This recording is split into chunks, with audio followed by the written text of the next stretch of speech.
Hello everyone, welcome back to Kirklees Guitar School. In today's guitar lesson, I'm going to teach you how to play a beginner's version of Walk the Line by Johnny Cash. There's a full free chord sheet that you can get from the first link in the description, and that'll take you to my website where you can download a chord sheet and a PDF that accompanies this lesson, completely for free. You don't have to sign up for anything. Head to the first link in the description and you can grab that and it'll help you along with this lesson. It's got all the chord diagrams and everything on it. If you like the way that I teach and you'd like to see a little bit more of me, I'd urge you to check out the second link in the description, which is for the Kirklees Guitar School Academy. The Kirklees Guitar School Academy is my membership platform with structured courses and extra resources for every lesson I put here on YouTube, including a technical focus lesson and a guided playthrough to help you get these songs along the line. You can try that with a 14-day free trial from the second link in the description. Right, so what are we up against today? I love a little bit of Johnny Cash. I think everybody could learn something by learning something from the man in black. This is a 4 beats to the bar, really steady downstroke, practicing these chords. So we've got an A chord, a D, an E, and then we've got a B7. That might be news to you, but stick with it, you'll be really glad that you did. It comes up again and again and again. And then we've got a G chord in there as well. I must hasten to add to this, I'm using the version with the capo on the first fret. I'd urge you to do the same if you want to try and get that sort of, if you want to sort of try and avoid some bar chords. So like I said, this is a beginner's kind of version. If you'd like me to do a follow-up on this, let me know in the comments down below. If we've got time at the end of this video, we'll talk about a bit more of an interesting strumming pattern. But the whole goal for this is to get you strumming and changing chords cleanly. And this is aimed at sort of beginners. So this is what we're up against first as his intro. So you see how we start on an A chord, move to a D, etc. Now these are 4 downstrokes to the bar. Let's have a look at that very first line. So this is telling us we need to play an A chord and we need to strum it 4 times before moving on to the D chord. So I'm going to fret this A chord and I'm going to make 4 clean, concise downstrokes, all the same distance apart. Then I'm going to go to D, and then I'm going to go back to A. Pause the video and get that on D fingers for me. There's no witchcraft going on, just 4 clean downstrokes to each bar, each the same distance apart. You've got A and D, back to A. And this is accompanying the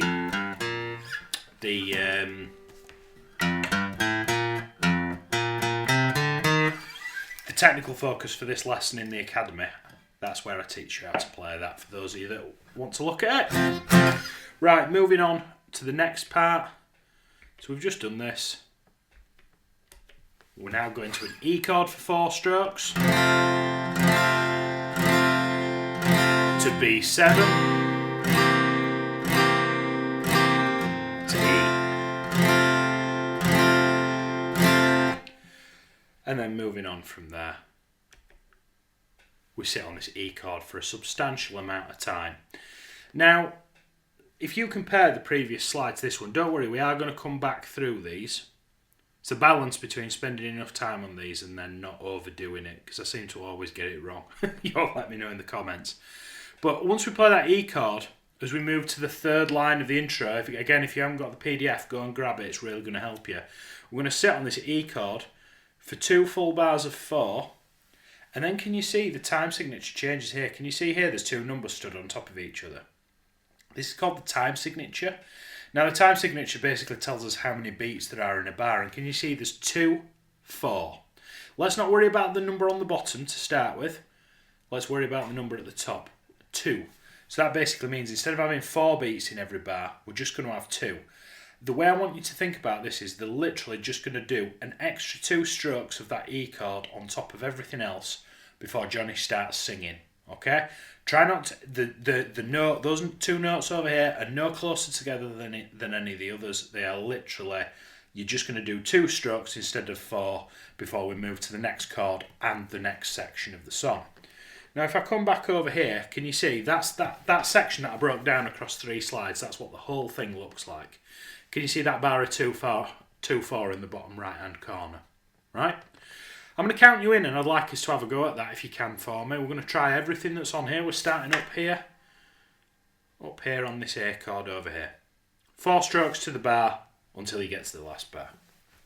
1, 2, 3, 4. A, 2, 3, 4, and D.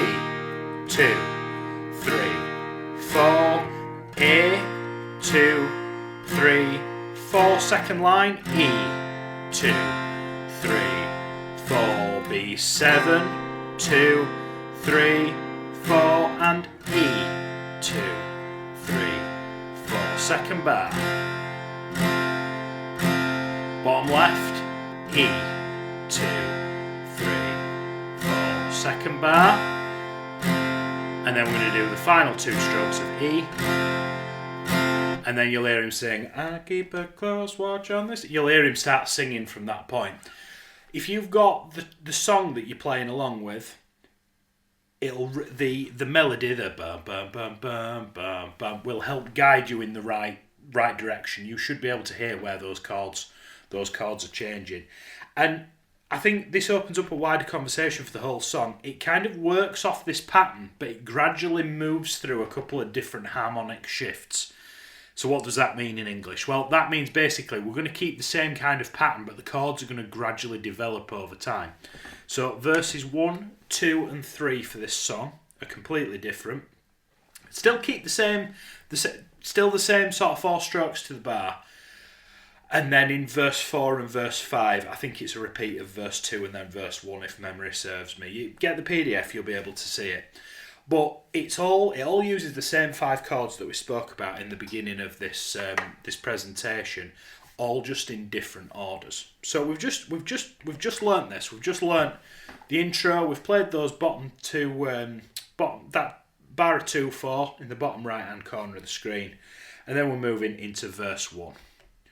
Now verse 1 starts on a B7, and we're just playing. It's only 8 bars long.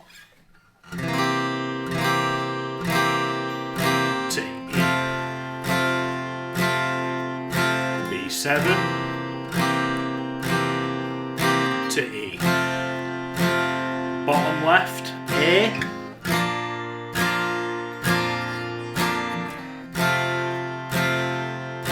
B7 because you're mine. I walk the line. All the same distance apart, but what you should be able to be at least kind of humming the melody in your head while you're doing it. I'm not going to embarrass myself on camera and sing this, but can you see how verse 1 starts on that B7 chord, but it's all very, very similar to everything that we've done previously. Okay? Pause the video and get this under your fingers if you feel like you need to. That B7 chord might be a little bit tricky at first, but I promise you it's so worth your time. Please stick with it, okay? Now, that's the latter half of verse 1. I did say it was 8 bars long, it's actually 12. I've had to split it up because this is at the top of page 2 of the PDF and I couldn't take the screenshots. So we've just come from here, we've just played that B7 to E, and then we're going to sit on this A chord for 4 bars. Now, can you see how I've not put an A here or an A here? The reason that I've done that is I don't want it to be, I don't want to clutter up the page any more than I have to, but also, if you're playing along with the playthroughs on the Academy, this A might have disappeared by the time you get over here and you'll be wondering what chord that you're playing. So just to be clear, if it doesn't indicate what chord you need to play in the bar, it's the same as the bar prior to it. Okay? So that's verse 1. Let's have a look at verse 2. You see how verse 2, instead of starting on a B7, it starts on an E. So we've sort of had a bit of a shuffle around with the chords that we're using. So now we're going between an E to an A. E and A. Middle line, we're going to go to D. A. E. you have a look at the bottom line, can you see how we sit on a D chord for 4 bars instead of A? It still follows the same kind of pattern, but we're just having a shuffle around. So we sit on that D chord, and you'll hear him, occasionally you'll hear him humming notes. You'll hear him, and he's sort of like, I do this on the odd occasion that I sing in bands. I'm almost kind of tuning myself to the music that's going on. Some of us are, I'm not gifted as a vocalist, so I've got to work a little bit harder than some others, I think. So that, you're just letting the audience get used to the idea of we're introducing, potentially moving to a new collection of notes, and then we go into verse 3. So verse 3 starts on an A this time instead of a B or an E. Can you see it changes every time? So top of verse 3, have a go with me. I'll count you in. Let's have a go. There's nothing in this that we haven't done previously. 1, 2, 3, 4. A, 2, 3, 4, and D. 2, 3, 4. A to D. Middle line, we're going to G to D, A, and D. Now see, moving to the bottom end of this verse where it sticks on the same chord for 4 bars, we are going to A again, but can you see in the bottom right hand corner we've got another bar of 2 4s crept its way in. Now, what I'd do if I was you, if I see a bar of 2 4 coming up in some music, I will physically count out the beats in the bar. So let's say that I've played that very last bar of A that's 4 beats in the bar, and then I've got a bar of 2 4 immediately after it. You know, just like I have here, I'm looking at the second to last bar and the very last bar, the one that's in 2 4. I would count this 1, 2, 3, 4 for the 4 beats in the bar, and then I would count 1, 2, 1, 2, 3, 4. I'm almost kind of reaffirming what I'm seeing, and rather than just thinking, oh, it's half the length of a regular bar, it'll trip me up unless I keep my eye on it. Okay, the way I want you to think about it is we're just literally doing 2 cheeky little strums of that A chord before we move on to the next section. So that's verse 3. Pause that if you feel like you need to have a look. You need to have a look through it. Now, as we move into the last couple of verses, you can see how we're sort of getting back to normalcy now. If I remember correctly, this is the same as verse 2. So we've got an E chord to an A, E to an A, and then moving into verse 5.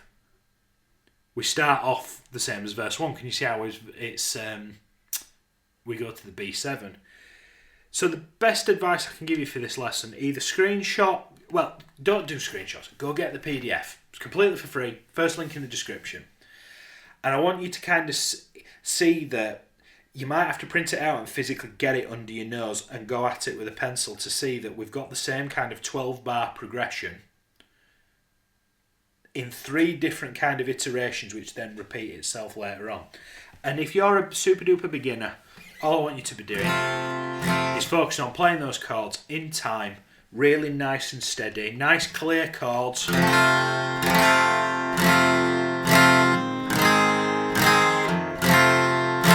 know, you're not getting any dead strings, you're not getting any buzzing, we're getting some really nice clean sounding chords.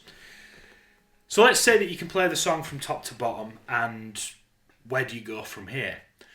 I would suggest maybe spicing up the strumming pattern a little bit, or head to the academy. You get 14-day free trial for the academy, and learn the lead line. See if you can play the lead line. If you're ready for another strumming pattern and you sort of feel like you can do a little bit more, I do what I call a train beat over it. So for every beat of the bar, we've got each one of those 4 strokes I'd describe as the beat of the bar. 1, 2, 3, 4. Now if I'm doing my sort of Wild West country, that kind of style, I do what I call a train beat. So what I'm going to do is for each downstroke I've been doing for the entirety of this lesson, I'll replace each downstroke with a quick flick of the lower end of the string. I'm fretting the full chord. And then I'll do a big stroke down and up in what we call semiquavers. And we count that 1 and a 2 and a 3 and a 4 and a... But we're going...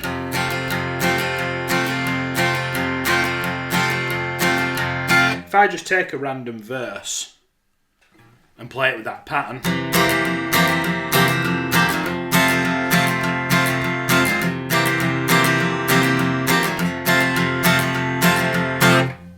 again. If you'd like me to do some more kind of work on that and discuss that pattern in more detail, let me know down below and I might do a follow-up lesson. But can you see how by having that really good foundation of where the downstrokes go, regardless of where you're at in your playing, you've got that really good understanding of where the what we call the downbeat, the 1, the 2, the 3 and the 4 are. You can then build other strumming patterns upon it. So if you're relatively new to the guitar or you don't feel like you're very far down the rabbit hole, stick with doing the 4 strokes to the bar, because in the back of my head, everything's level. That's the concrete pad that we build the house upon, if that makes sense. Having a solid foundation will make you such a better player. So, what Johnny Cash tune do you think I should cover next? Let me know in the comments down below, and I'll see you next week for another guitar lesson. Thank you so much.